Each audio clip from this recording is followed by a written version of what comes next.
Testing, testing, testing.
How about now? Can you hear me okay, Yeah, David? yeah, I can Hey, hear you now. yep, I Yeah, can hear you too. All right, that's a good sign. yeah. Perfect.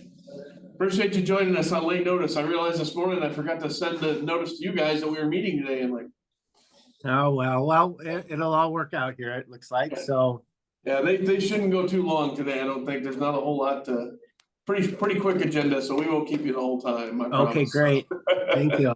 Yeah, Yeah, so, I'll probably just put it on mute then until you are ready for me to yep, we just gotta, that was just the usual, call to order minutes, that sort of stuff, and we'll get right Okay, into the grant stuff pretty fast, within okay. 5 minutes, I'd say. Oh, good. So, yeah.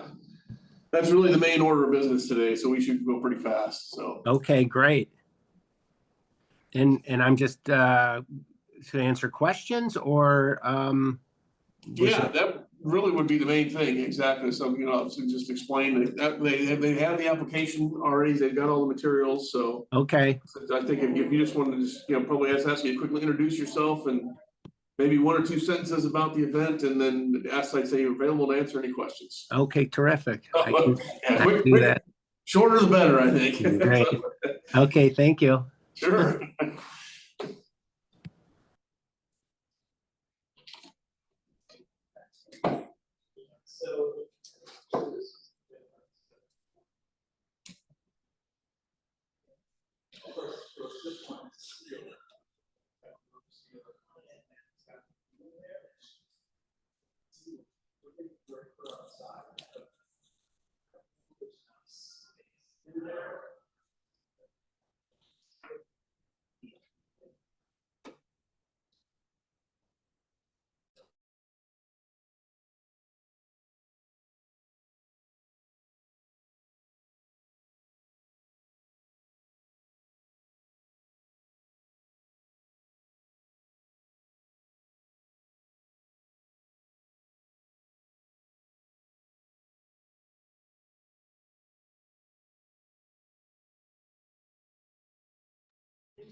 Making a bad night, I know it is. Okay, I'm on my call. Hi, Jennifer. Hello, I'm doing what every parent does in the summer, driving my kid from Fair place enough. to place. So Fair enough. I got to figure out my Zoom here as I pull into this parking lot. So So the important part is we can hear you, so I think minimum requirements are met, so we're good. all right, thank you.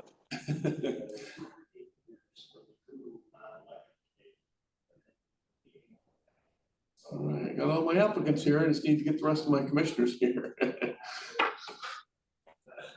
Hello, hello. Aaron, how are you, sir? Good, how about you? Not too bad.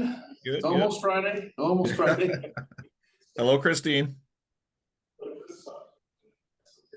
Hi guys. I have a window in front of me, so I always look like I'm completely white and Super blind. bright, yeah, it's okay. We can see it, Christine, that's the important part. Well, I look like I have a closet behind me because I have like uniforms in my office. Hey, Alder Google, how are you? Can you hear us okay? I can. Can you hear me? Yep, perfect. Maybe we're having issues in this conference room, so I just wanted to double check. So, all right, excellent. Let's see, so we've got Aaron, I got Rachel, I just need one more for our quorum.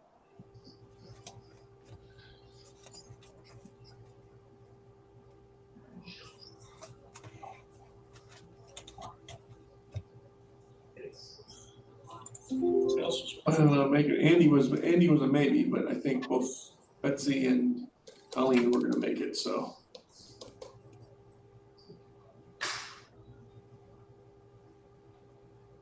There's Colleen right there.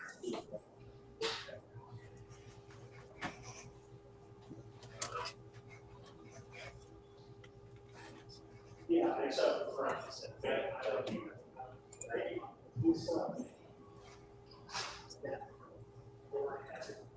Hey, Colleen, how are you? I'm wonderful. How are you doing? I'm good, I'm good. Just give it a minute and see if Betsy or Andy hop on here, otherwise we have a quorum, so. Trying to keep everybody on schedule here. We'll go another minute or two just to be safe, but.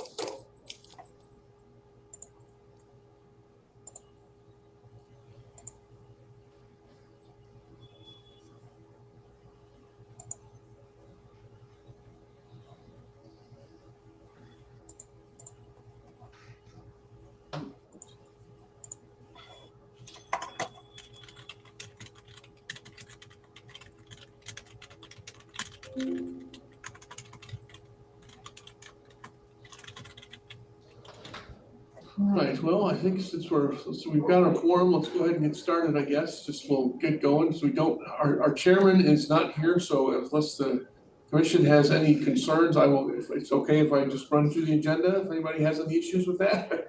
Otherwise, I will go and just keep us moving here. Fire that up here. All right, call to order. Looks like I've got everybody down except, let's see, Andy is not here, Colleen is here. Betsy is not here. Oliver Kugel is here, and Aaron is here. So we have a quorum. So we'll call that our roll call. Minutes for the April 10th and April 28th meeting were attached to the file. Do we have any changes or edits on those minutes? Shaking head, no. Look good to me. Can I get a motion to approve in a second, please? I motion to approve. Second. That works. We'll figure that. We'll flip a coin on that one, you guys. Good. So, AP, all in favor, please say aye. Aye. Aye. Zero. Thank you very much. I think we just have our usual. No, I don't think we have any public appearances. Everyone here online is part of an application, I believe. So no other public appearances.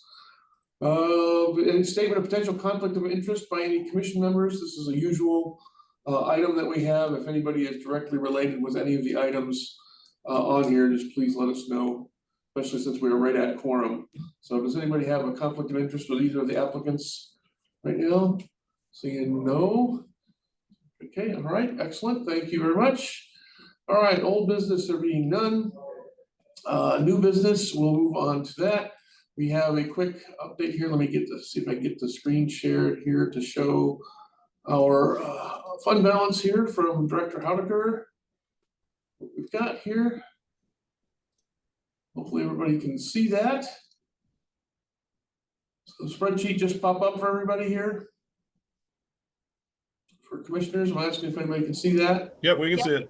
Okay, perfect, good deal. This is our current one. So these are the two outstanding grants that we have right now. Loop the Lake is working on their submittal right now, and Rock and Brews Marathon, actually, or Lake Winona 20K has just submitted their, there's Betsy, okay. Has just submitted their reimbursement request, so that will be going out probably today. So hi Betsy, we see you. So that's kind of where our fund balance is. So we started off with 702. We spent 608. We had those the 36.5. That's the two outstanding ones right here. So our total available for this year is currently $57,600, just over $600 on that. So that is our current balance.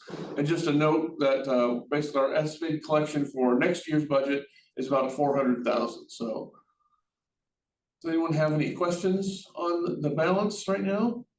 So basically we have, for reviewing two applications today, the 57,000 number is the important one. So if there aren't any questions, we'll go ahead and move on to the applications. Okay. Let's see what our first application is to review today. I think we had, let's see, it looks like we have MG Sings up. I think we have Jennifer Krug online in her car joining us. Thank you, Jennifer. You just want to introduce yourself and give us a quick overview of your request. That would be great. And then we'll open it up to any questions. You're muted still, Jennifer. Yep, There you thank go. you. I'm much better sitting in front of my computer or my laptop than my phone. So thanks Just for so everybody putting up knows, with this. it's my fault because I just sent them the notice of the meeting this morning. I forgot to let them know earlier. So thank you to both applicants for making adjustments to their schedule to get on today. So. Oh, not a problem. Thank you. So my name is Jennifer Krug and I'm the president of MG Sings, which is the vocal music booster group at Monona Grove High School. We support the show choir program as well as the high school musical, and then the curricular choirs as well with any needs they may have. Would you like more information on our grant right now, or have you reviewed it and do you have questions for me? Yeah, I'll just ask commissioners, would you, if you would like a brief overview from Jennifer, otherwise this is certainly a similar application to what was received last year. Are there any specific questions that anyone has for Jennifer on their application? I did have a few. Sure. Floor is yours, Aaron. So how many total groups or choir groups did you have in 2025 earlier this year in February? I kind of like checked out the website and whatnot. I'm just making sure that what I'm seeing was accurate. I believe we ended up with 20 groups. We Okay. had 2 from Davenport, Iowa, who actually canceled on Friday because if you remember that wonderful weekend in February last year, it was near blizzard-like. Yes. So they did not come, and they actually would have been more hotel rooms for us too. Okay. That was West Connection. Could be Davenport High School. Yep. So you had about 20 last year and you thought about 24 this year? Right. We're actually right now we have 22 Okay. signed up. And so we have room for a couple more. So we're hoping that we hit 24.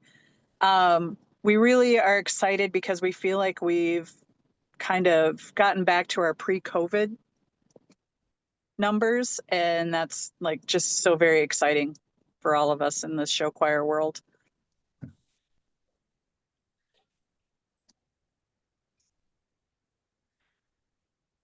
Do you think the website that was up for Silver Stage last year was accurate? Because I counted only 14. So they have multiple programs per school. Oh, like gotcha. Okay, multiple that makes groups. sense. That makes Yep. sense. So we Okay. have some middle school groups, and then we have single voice groups. We have a JV kind of competition too, where it might be SATB, so soprano, alto, tenor, bass, as well as the varsity groups that are always SATB.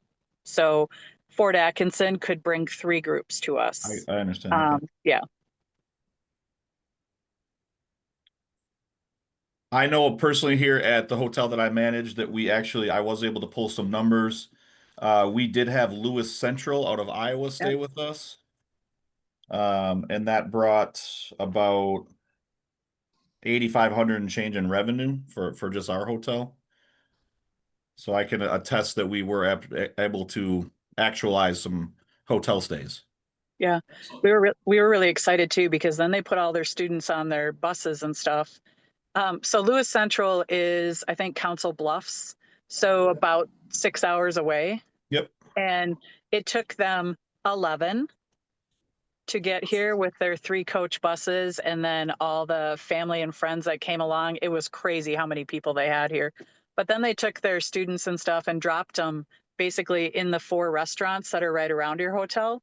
So they also went to Noodles if they wanted. They went to BW3. They went to Red Robin, Taco Bell, Taco John's and stuff too, just to, they had all sorts of opportunities to eat too. So it was good.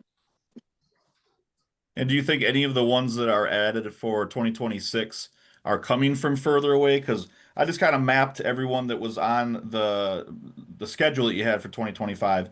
And I think Lewis Show Choir was the only one that was more than 2 hours away. So just kind of curious of how far the reach is. I mean, Lewis is by far the one that came the furthest. Right. Correct. We had another group from Iowa. Were they from Iowa too? I'd have to think, and I don't have the sheet in front of me. So your question is, do we think we'll have similar attendance this year? Maybe. I guess just because most of the ones that I looked at and kind of just, I know where these schools are located.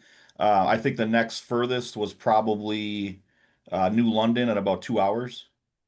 Yeah, but that doesn't mean that they won't come the night before Right. because this competition starts at 8 in the morning. Mhm. And so we've had some times where we have left at 3:30 a.m. in January to get back at 2 a.m. the next day in Sure. January. So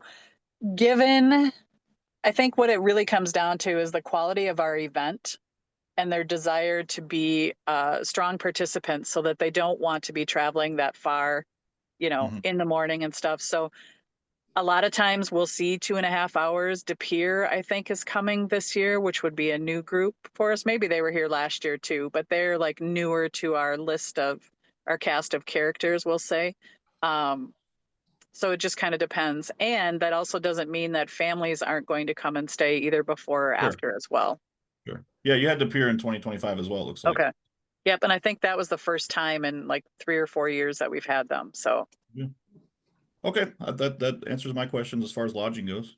I'm sorry if I missed this, but how much did we give last time?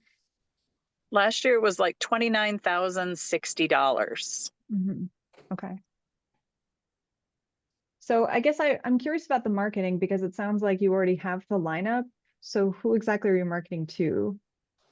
So we have a lot of schools that have already went and agreed to participate. They haven't registered yet, but we have the start of a lineup. Our marketing is basically now to go back to those groups and provide them with additional hotel information and restaurant information, all the things that we would do in the Monona area. We have submitted and shared some of that information already with them.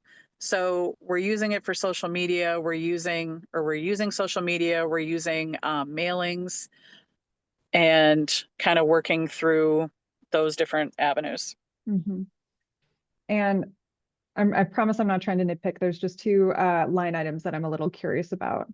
Sure. So the judges' fees hosting is $10,000. It is. So these are professional adjudicators that come Okay. from the different Minnesota, Illinois, Wisconsin, Iowa, depending on the competition year and who we invite.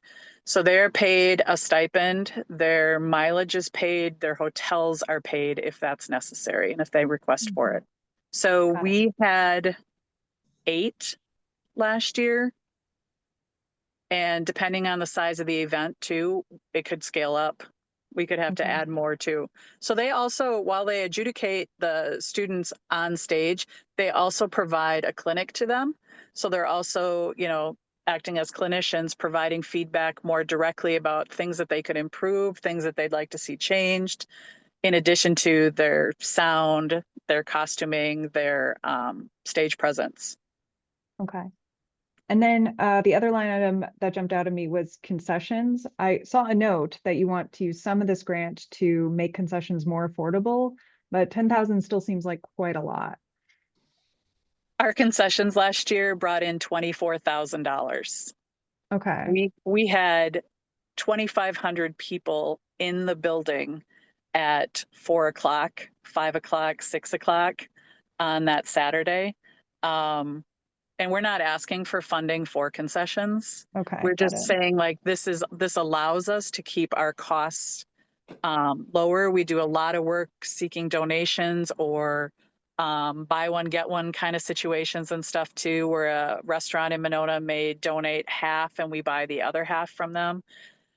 For example, I think we sold 800 chicken sandwiches. I mean, it's a really, I really do invite all of you to come and see this event because it's not a basketball tournament. It is a lot of really excited, fired up people who are there cheering on their students. The students are on top of the world as they, see the other people they've seen in the past, as they try to recruit, it's really a special event. Mhm. And it looked like you were estimated to operate at about a $12,000 loss between revenue and expense. It could be if we don't. It's all so like what we're asking for in your support is those hard costs that we are going to be the things that we'll have to pay for if we can't hold this event. So we're trying to balance what our loss could be, and then also try to use this money too to help us promote so that we can have more income generated, more attendance, that type of thing.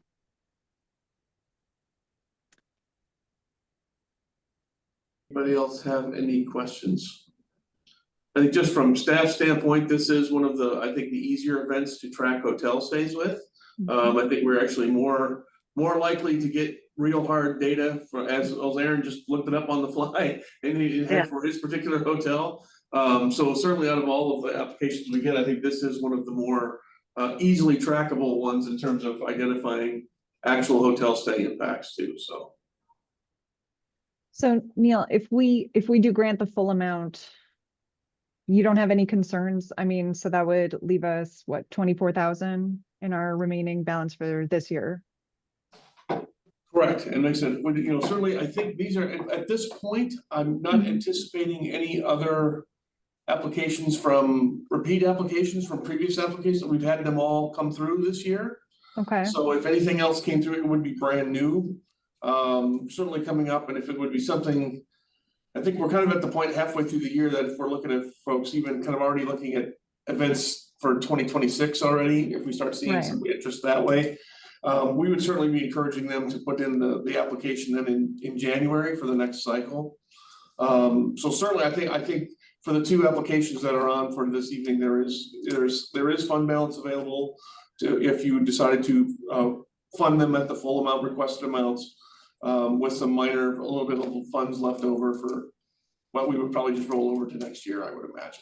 And I see in your potential 2026 budget considerations from your slides, requiring people that or groups that are asking for over 20,000 to track the hotel stays, and also if it's a repeat event to have some kind of clarity on past event financials. That's not something we're doing in this case. Yeah, we don't, well, we certainly can ask for those things, and we don't have that as an absolute requirement in our grant agreements right now, Aaron. But something I think going forward, certainly dealing with the reduced funding levels, we're probably looking at. Right. It's not only a reduced funding level, it's just we've spent our fund balance. Right. So that we had carried over previously, we're just kind of now back to the year-to-year allocation. So those things are all things that staff are talking about right now. I haven't really presented those even to Andy or anybody else on the commission. I wanted to get those in front of you, so when we could maybe talk about those at the October meeting. Yeah, certainly would be helpful. Just in events like this, if it was one that already occurred, we could have a little more clarity as to how it all broke down in the past. We can kind of get a better idea of what's what. Yeah, absolutely. So, Okay. Does anybody have any questions? Other questions for Jennifer?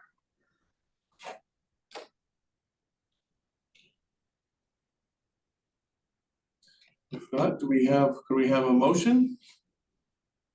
I will say, but I did have a little sticker shock given the amount of our balance, but Neil, if you feel like, given how well this event did last year for hotel stays, given the projection, I would move to fund the whole, the total amount of the request. Second. Okay. All right. I share Colleen's concern with the sticker on this one, but since it is a reoccurring event that it has brought a lot of people to the area, especially in February when it's a little slower. Hope the weather will be nice. So do I. But I also would vote to approve. Okay. So I think let's just go ahead and make that. We have a motion in a second. If we could just, everybody in favor, please say aye. Aye. Aye. Right, motion passes. Thank you. And I think we'll probably put the official kind of caveat. I think the commissioners actually made last time in terms of just kind of advising applicants that it's not this funding level is most likely not going to be available next year in terms of the restraints. So just kind of putting that caveat out there that a reduced probably ask is probably going to be looked for in 2026. So with that, thank you, Jennifer. We'll get a grant agreement over to you here in the next couple of weeks. Thank you very much. I really appreciate all of your support. And I mean that. Please come. Let me know if you want to come, and we'll make sure that you get in and you can see some of the good stuff. And just our growth this year in our program is 25%. We had to turn band kids away, you guys. Well, we didn't. We found another way to have them share roles, but it's really a great experience. And again, I welcome you to come and let me know if you'd like. Great. Thank you. Thank you so much. You're welcome. Goodbye. All right, we have our next application here is the White Horse International Wood Sculpture Festival, Inc. for their Community Day event. Request is for $8,041. We have DJ is Mr. Klauser. Are you here? Could you just quickly introduce yourself and give a quick overview of the event, please? Sure. Hello, everybody. My name is DJ Whitehorse Clauser. I'm a longtime Monona resident. I'm the nephew of Harry Whitehorse, although in Ho-Chunk ways, I would refer to him as my Jaji or my father, just the way we do our heritage. I am an enrolled member of the Ho-Chunk Nation and actually an elected official of the Ho-Chunk Nation, which is a source of pride, I guess, for me and my family. Hopefully a lot of you remember and maybe attended our 2024 inaugural Harry Whitehorse International Wood Sculpting Festival at San Damiano property. And that was a 10-day event. It takes a lot of effort, lots of volunteer, lots of moving parts. So for that reason, it's a biennial process. So every other year we do the big 10-day event. We just became a recognized 501c3 probably in the last 8 months. So we are our own entity. Prior to that, we worked through the Friends of San Damiano and used their nonprofit status. I felt I'm one of the, I guess, inaugural members of our nonprofit organization, along with Deb Whitehorse and Janice Rice. Janice is also an enrolled Ho-Chunk member. Deb is Harry's widow, and then we have Jean Delcourt and Stacy are also a part of it, and they're on the wood sculpting side really heavily.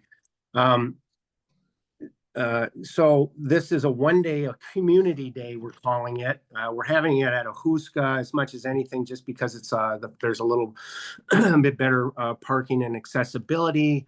It's also a significant location because maybe some of you know, maybe some of you don't. The Ahuska in Ho-Chunk means white wing, and it's named after the White Wing family, specifically Minnie White Wing.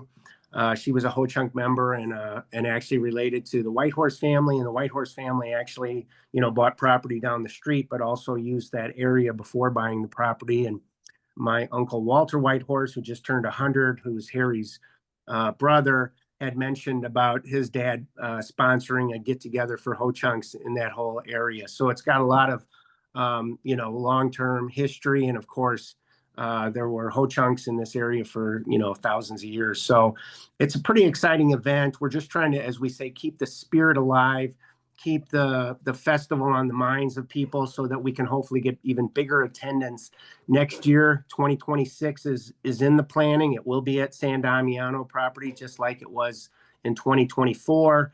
And I think we've, learned a lot from the inaugural event. So hopefully that one will be very big participation in terms of, even more people coming to witness each of the 10 days.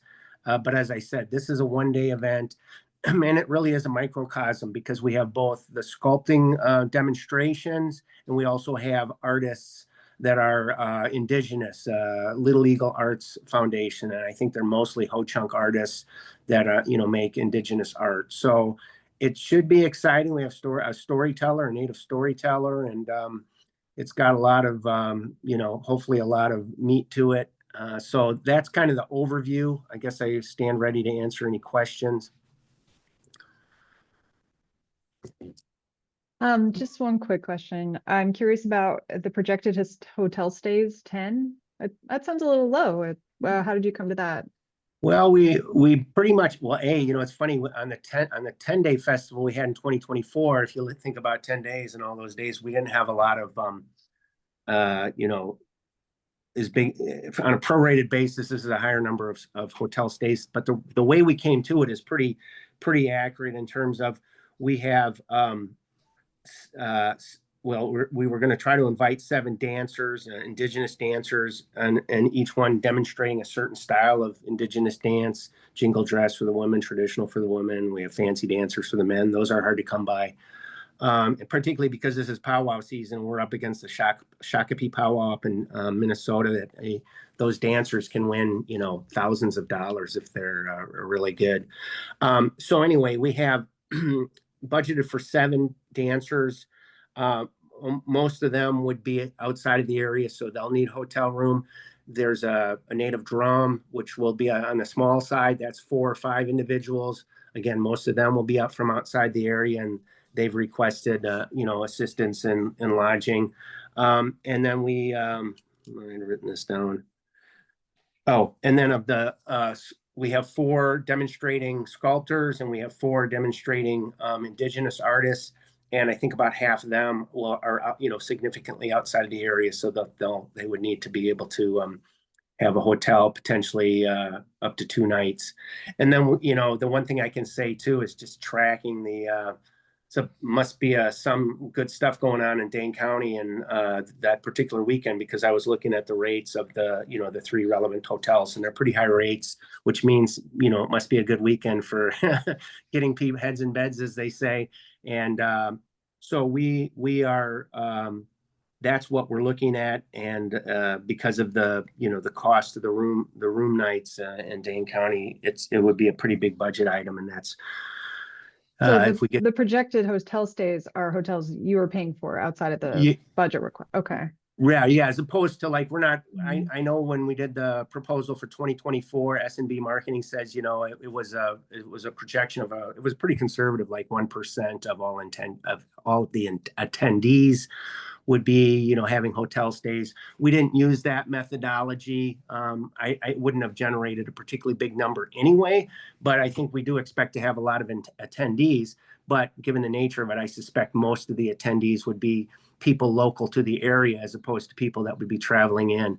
Although we are in the process now of starting our, our PR, and we've already, one of our board members taped a segment that'll be on Channel 3000, or maybe it's already aired. And then I'm going to be getting interviewed with our local, Monona radio station this Friday. And then we have, email lists and other things like that. So there may be additional people that would stay, but really what we're talking about are hotel nights that we would control through putting this on and part of, acquiring the indigenous talent in particular, but then also perhaps 1 or 2 of the wood sculptors. So that's how we came up with the number, and it's a pretty good number.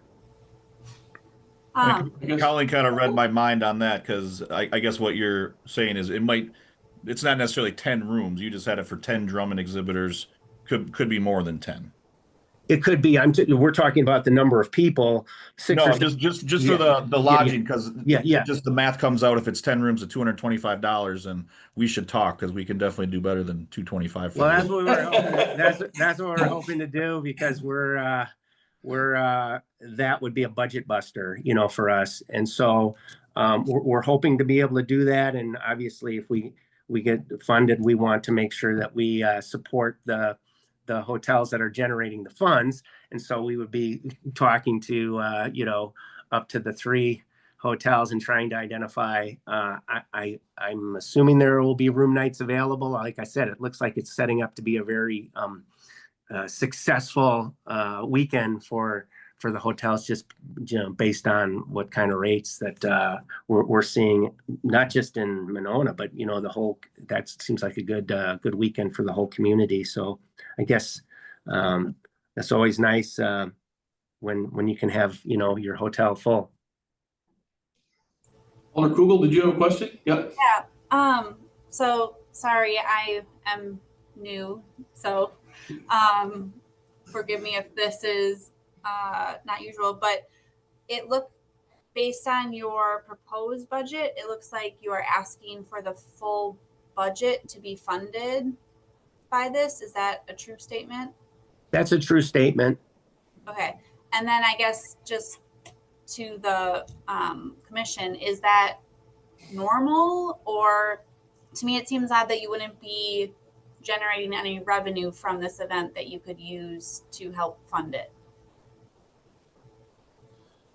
I guess I'll take a shot at answering that. Yeah, that is unusual. Many of our other events do have even like the previous one had concessions, registration fees, other sponsorships, types of things. This one being kind of a first time brand new event, and the size of it, it certainly is. It's a little unusual, but I think the amount of impacts, like I said, I think they're probably being conservative on their hotel impact, which usually we're maybe having the opposite conversation. It's, well, I think maybe those projected hotel stays are a little high. Is that really what's going to happen? I think they may be a little low on this one. Certainly the amount of funds projected for this, usually we'd like to see for you know, either an event that's either earlier in the morning or later in the day to help encourage, if it's a one-day event, to help encourage some overnight stays, or have it be a multiple day. I think this is definitely just more of looking at it as more of a lead event into the major event in 2026. So this is kind of the initial marketing kickoff, I guess, for that regards of trying to make that go. So the whole event itself is unusual, and then it's kind of a marketing demonstration of what the full 10-day event will be in 2026. So it is a little, it's not a usual event in that regard. You're absolutely right. Yeah, that would be my other concern, not a concern, but an event like this, you'd think there'd be a lot of sponsorship opportunities as well. Yeah, I was Absolutely. also assuming that this was a partial budget and we weren't seeing the whole picture, but if we are, then we should also, I mean, it's a different scope, of course, of the Monona Sings, but they had, you know, they had $10,000 for their equipment PA system, and this is smaller. So maybe that makes sense given the scope, but I also wonder if that's an underestimate too. If I may just contribute a couple of things. One, you know, we're kind of new to this, but we're not charging any kind of donation, mandatory donation or admission. It's free, and it's just sharing our culture.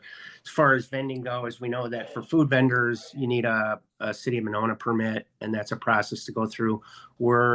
There's, you know, 3 of us that are putting this event on, and for us to look into, as an example, being, you know, becoming a licensed food vendor and then doing our own concessions or something like that. We're not doing that. We will be inviting some vendors that already have the Monona food vendor permit to participate and sell their, you know, their foods, which I think there's certain foods that people would probably find to be very desirable to have on what's probably going to be a hot August day.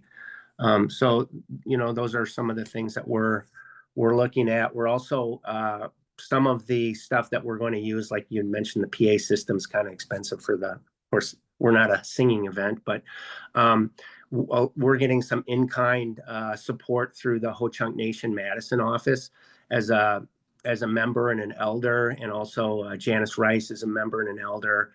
We've put in some requests to check out certain things like the PA system, is something that we'll be able to have as a supplement to whatever PA system that seems best suited to, you know, to work outside, just for, because it'll be a hot day. Some of the things like big coolers, we were able to check those out and use some of those from the Ho-Chunk Nation Madison office. So, and we've been having our organizational meetings there. So we do have some in-kind, you know, supports from some organizations, but, you know, I get your point that it's not, it pretty much is the budget. So we're trying to, you know, also get a little more savvy as to everything that's going to be needed of us in 2026.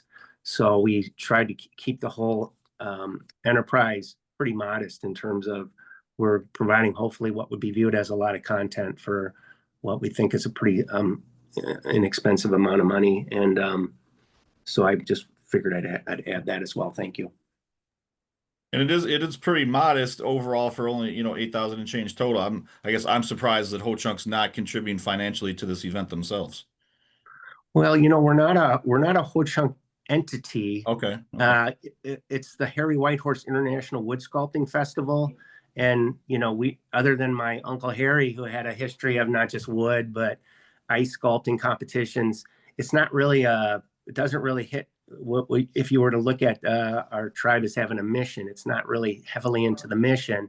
Okay. And then as far as the indigenous artists that we've tried to bring on to recognize my uncle's heritage and my heritage, we've tried to bring in some native artists, but not all of them are Ho-Chunk either. So that's kind of the thing of it. I think we'll probably, for 2026, we certainly will be looking for some support from the Ho-Chunk Nation. For this year, it's just a much more bare bones event to just try to, like we say, keep the spirit alive, keep people thinking about it. And honestly, this has been really helpful for me. I wasn't a participant in 2024 to know how this commission works. And, you know, we've been trying to focus and give thought to what will bring more people, not just into the community, but into the community to stay in, you know, the hotels. And then, well, what are some of the ways we can generate money? Because we also are going to be putting in an application again to the state of Wisconsin marketing, tourism marketing. And one of the real direct questions they ask is, how can you generate money? And so I think we probably are going to start a discussion about whether we should consider and how do you count and get a good number for the gate. We might consider, besides control points, we might even consider adding a requested donation in 2026 for people or recommended donations, so that people that don't want to pay or don't have the means to pay, they can come in, but people that can and support what we're doing, that they might be inclined then to pay the donation. But that's for 2026. For 2025, this is just going to be a free and open event to the public. Thank you. And so in 2026, that's kind of more your long-term plan is to have it be more of the larger international, longer duration event. Yeah, it's going to be a 10-day event, just like Okay, like you had in the 2024. past. Yeah, we're Okay. we're trying to work. I'm hoping that San Damiano will have a little bit better parking opportunity. We parked at the high school and we had a shuttle bus. It's going to be a 10-day event, and it will be every day. We expect to have a lot of people coming through, and just to kind of put the heads up, it'll probably be closer, a request closer to what was made for 2024, which I think was around $80,000. And if certainly it's nothing getting cheaper about putting these things on. And the $80,000 wasn't the 100% of the proceeds, but it was a big chunk. It really is what allowed us to do it. And then we got, as I said, money from Wisconsin Tourism for helping us. It was just with the marketing of the event. Ho-Chunk provided some money. There were some other private donors, but the city is a big sponsor and supporter of this, and we like to think it meets a lot of what makes Monona unique, particularly the on the Monona website. There's a lot of pictures to our indigenous roots, and this is something that two of us on our board are members of the Ho-Chunk Nation, and Deb Whitehorse, Harry's widow, and then Jean Delcourt has got indigenous roots, and Stacy.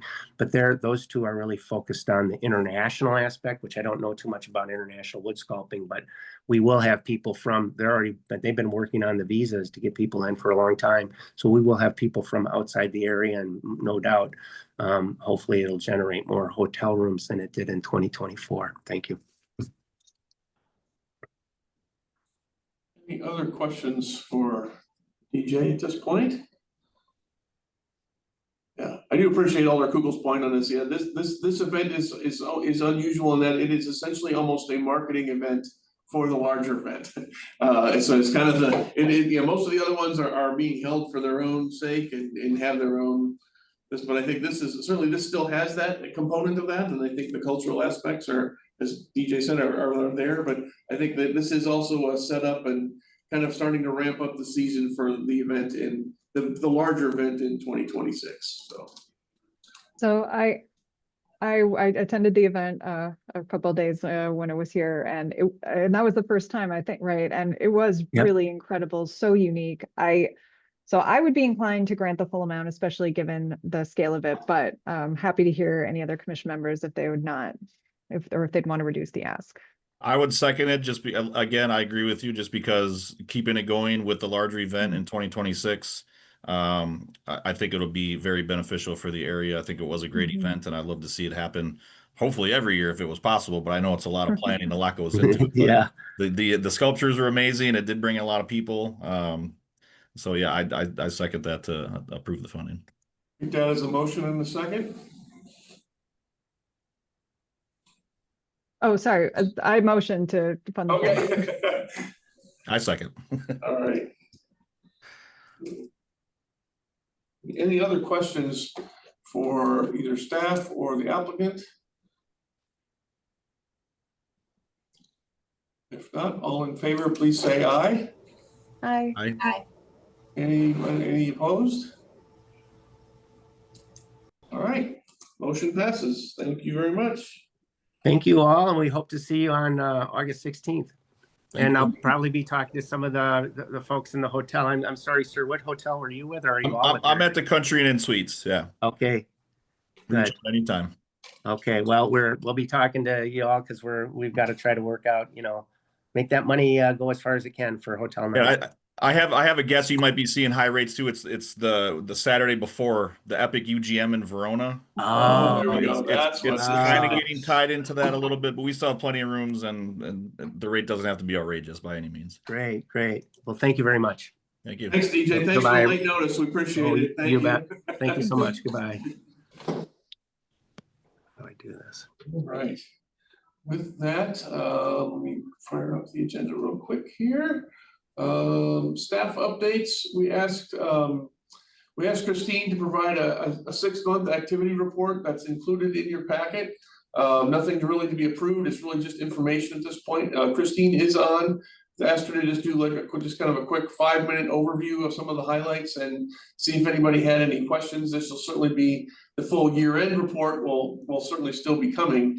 But she did a nice job, and just wanted to sort of thank her for taking the time to put this together for everybody. But Christine, you just want to just kind of give a quick overview of some of the information that's in there? Yeah, if anyone has any questions, feel free to ask. Basically, we just wanted to kind of give you an update as to like where the funds are so far. We still have a little over 50,000 in our bank account from the original grant that you gave us. Mainly that is part of the media campaign. So that would be some of the targeted things through Travel Wisconsin, iHeartMedia, any additional social media stuff that we want to do, things like that. So that's where the majority of the money is. The 15,000 is still in there for the office space because up until now we haven't found an office space. That is one thing I just want to touch on a little bit before I go today. But I just also wanted to point out, when we took this money, we started talking to a lot of the other community groups in the community and how we could actually be more of the tourism entity for the city of Monona. And so with that, instead of in the past, we focused a lot on like what MESBA did as far as events are concerned. We really kind of cut back on what MESBA was doing for events in general, just because our staff of 2, we're getting a little burnt out. And so we really took this money and started doing year-long campaigns to promote Monona in general and to really start putting forward all of the exceptional community festivals and our resources, such as our bike trail and the lakes. So the big things that we're focusing on when we do just general promotions is the bike trail and how that connects to all the other trails. So one of the things we're working on for the fall would be like daily itineraries and travel itineraries, multi-day stops that would start in Monona, but would connect to the Ice Age Trail, or would connect to the trail that goes down to Dodgeville and down to Monroe, so that people can see that you can stay here and, you know, go other places on your bike. Another thing we're doing is with we're getting some drone footage. If we can ever find a day that isn't either too windy, too smoky, too whatever. But anyway, we're working with a drone photographer to get some footage of the lakes and how they all connect all the way from Kaganza to Mendota. So that will be really great. We can kind of edit that and cut and paste it for future promotions. And that will be available to anyone in the city. So when we have it, we'll let you know if you ever want any footage of the lakes. And we'll have the drone focus on people that are on the bike path, as well as people that are fishing, kayaking, that kind of thing as well. So that we can continue to kind of promote those two major things as far as all the green space and the beer gardens and the outdoor activities all year round that Monona has.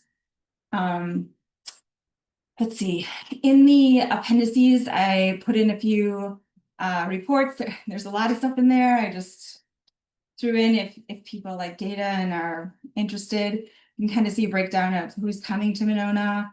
You can see a breakdown of like who's visiting our website. And surprisingly, Chicago, Illinois, not only are they pretty high up on visiting our website, but they're also pretty high up on who is actually coming to Monona and spending multiple nights here. So we're going to continue to market to that market as well. And let's see what else. And then we did not get the bass fishing tournament for this next year, but we are currently talking to the US ice fishing team. They would like to use Madison as one of the qualifying rounds for next year. And it's sounding like we've been in talks with the DNR, as long as they will okay the culling. So apparently you catch as many as you can, and then when your bucket fills up, then someone comes and weighs it and puts fish back in the water. And they do this for a certain amount of time. And as long as the DNR will okay the short amount of time that the fish are actually out of the water, I think we've got that set. So that will be end of January of next year. And then the next time the World Ice Fishing Tournament is in the US, we'd be able to put our head in for that. And Destination Madison is backing that, because obviously they would love to see an international tournament here in town. Yeah, I guess the other thing is we've been working with the other community groups on more things than just promotions as well. So when the community festival got done with their festival this year, we were able to kind of pull some reports through one of the software that we're trying out this year for tracking. And can I share my screen, Neil? Yep, let me make you a co-host here. Hold on. Where's it at here?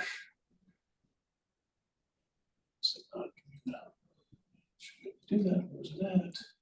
We can't give you exact numbers for hotel stays, but we can show you people are staying here, but unfortunately they're still going into Madison. So we know that we need to do better at promoting Monona. Like, you're coming here for the event anyway. There's a lot of restaurants here. There are a lot of things to do here. So you should really stay here instead of staying in Madison. It's not letting me make you a co-host. Okay, that's fine. So basically, let's see, I can just read it off here. So there's like Placer AI tracks high level cell phone data. So we know that Country Inn and Suites was actually number 4 on the list for places people went prior to going to the festival. And then for after, both American and Country Inn and Suites were in the top 6. Avid for some reason is not showing up on this list, so I don't know if they weren't really working with them or what the deal was, but the Edgewater and Hilton, unfortunately, were at the top. So I don't know, we can kind of look and see who is like what kind of people are going there and try to market directly to them in the future when we know that these events are coming up, and try to get them to come to Monona and try us out as well. And we're working with the hotels. We always throw it out to everyone. Aaron's the only one that ever takes us up on things, but as far as like package deals and things like that, to try to make it more appealing to come in, if there's an event coming on, Badger games, things like that, to try to get our restaurants, our hotels, other stops involved, to make it like a whole weekend thing. Oh, and the other thing that we're doing is working with a couple social media influencers that we have some fam trips or familiarization trips set up. So we give them a list of like 5 places that we want them, like they must stop at. And then we just say, here's the boundary. This is what we want you to do at this time of year. And then they are free to just kind of explore the area. They document it all, and then we get their videos, their photos, all of that kind of stuff to create posts throughout the year, so. I do want to say, Christine, I know our last couple of applicants, certainly the festival being one, the larger ones, Clean Lakes Alliance.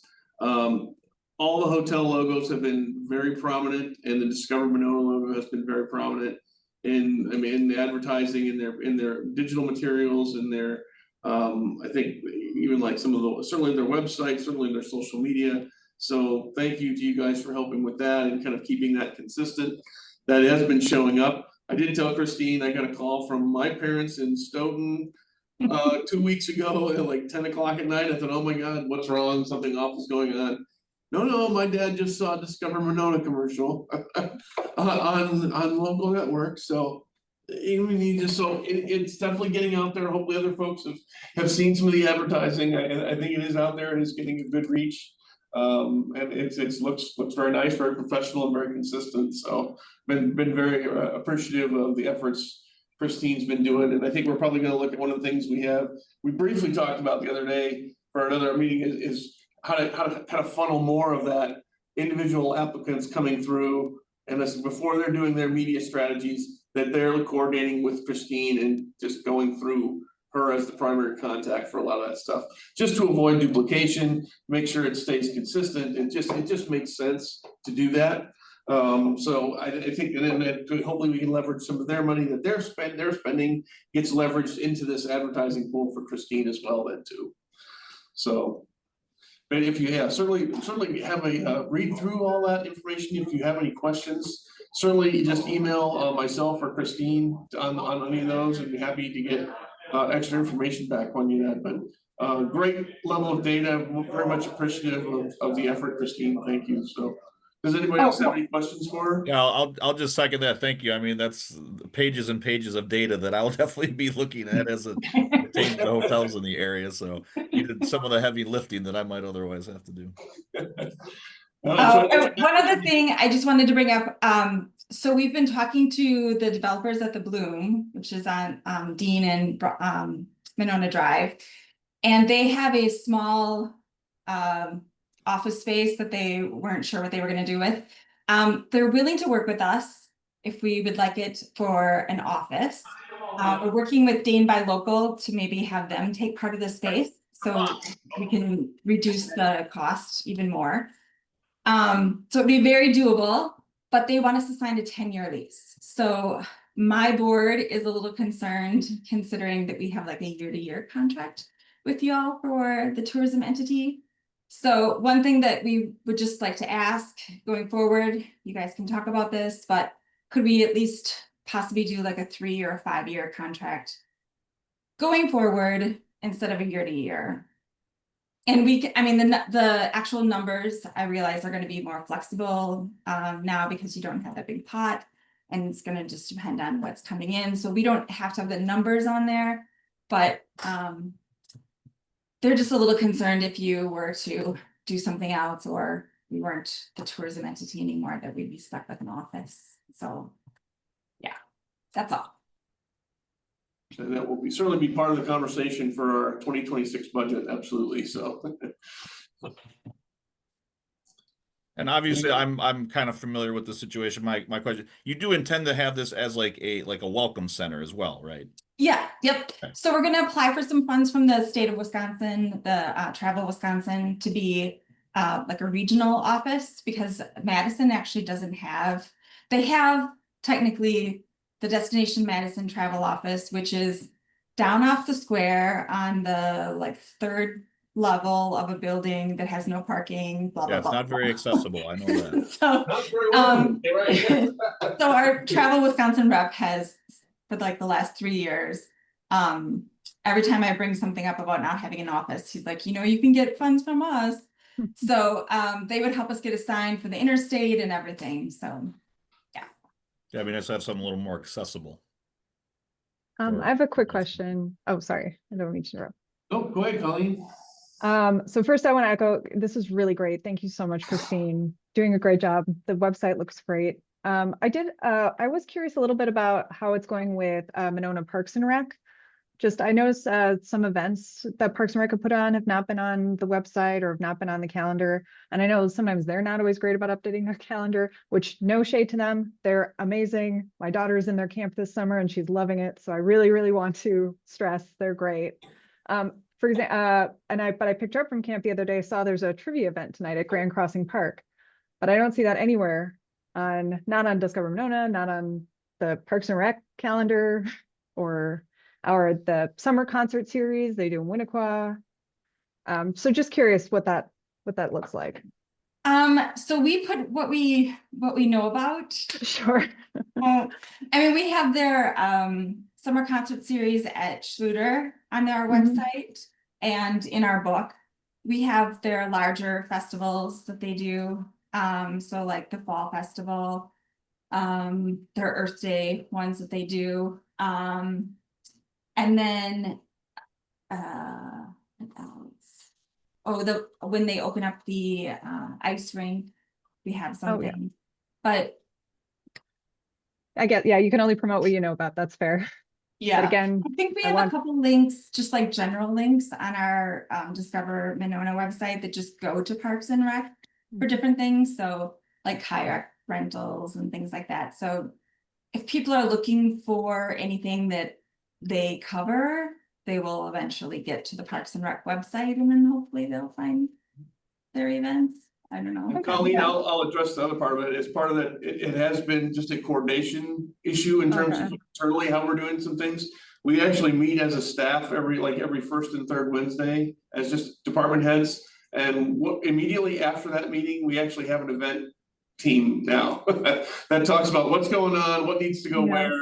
We're really just dealing with the logistics of some of those events, but we're starting to get to the point of realizing that it's things are harder to find than they need to be or than they should be. So we're working on it. We're going to be working more with Will Nimmo for our radio and our communications guy. He's going to start he always has trouble getting that from people in terms of letting them know what's going on. So we're going to kind of get him more involved and put him directly in front of all of our department heads, not just Parks and Rec.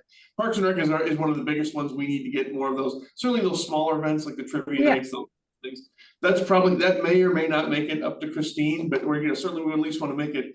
We at least want to make sure it's on the Parks and Rec calendar. So if they are at least going that way, that they're getting to that event. So, so that is on my list in terms of making sure that gets a little bit better and cleaned up and a little bit more accessible here as we go forward the next several months. So okay, but again, since this is on the public record, the Parks and Rec department does incredible work. I'm with you, Colleen. We agree. They're doing a great job. So, especially Neil, if they would even just like make us a co-host or whatever, then that way we'll know that it's there and we can start sharing it to our network. Absolutely. Yeah, there's some easy things we can do, and like I said, to not have to make it a manual process. The more we can automate it, then it gets populated. Those things. Yeah, we're looking at and trying to make as much of that happen as we can. So hopefully you'll see some improvements on that, Colleen, going into fall. I hope so. Team, I have a hard stop at 1 o'clock here and my next meeting has arrived. So Neil, I really appreciated all of the things you had on your last slide, but I do want to participate in that conversation. So hopefully we'll have some it's really just, today it's just presenting those and letting the commissioner know we want to talk about those in October. So just kind of getting them in front of you guys to start thinking about those things. So. Okay, then I've got to step away, but thanks everyone. Good work, Christine. Thank you. See you all soon. Thanks, Betsy. We still have a code. So that's essentially anything else for Christine on this one, guys? I also have to step out pretty soon, but are we gonna? We'll wrap up. I can race through these last ones here, Colleen. If it just it should be hopefully 5 minutes here. Like so that was my budget update. Is that we kind of know what the projection is for 400,000. We've gotten that last slide is some ideas for, again, those are not recommendations at this point, but asking commissioners to kind of think about those things. Do we want to, do we want to retain a fund balance that we take over every year? Do we want to place limits on how much, what actually, great, I love the question about funding the entire budget for an event, that was awesome. That's exactly the kind of thinking we want commissioners to be bringing forward. Do we want to put some sort of limitation on that? It can't be more than 25% or 50% of the operational budget for the event. All those kinds of things. So you certainly review that list. That's not an exhaustive list. But hopefully kind of get us thinking about what some of the things we want to do for 2026 on that one. So, so any questions on that, just shoot me an email on those. Any commissioners, and like I said, we'll actually have a more formal discussion on that in October. With that, I think next meeting, I think we had on there was, let's see if we actually had that time on there. Did I put it all the way on there? I think I did. October 3rd, next meeting is tentatively October 10th. So obviously we'll check for quorum at that time. If no one else has any other questions, we could do a motion to adjourn. Motion to adjourn. Second. Yeah. All right, any other questions? Thank you, Alder Kugel. Hopefully that was a little bit of a rip roaring first meeting, but if you have any questions, certainly let me know. If that, we'll just, all in favor of adjournment, please say aye. Aye. All right, thank you, everybody. Have a good day. Take care.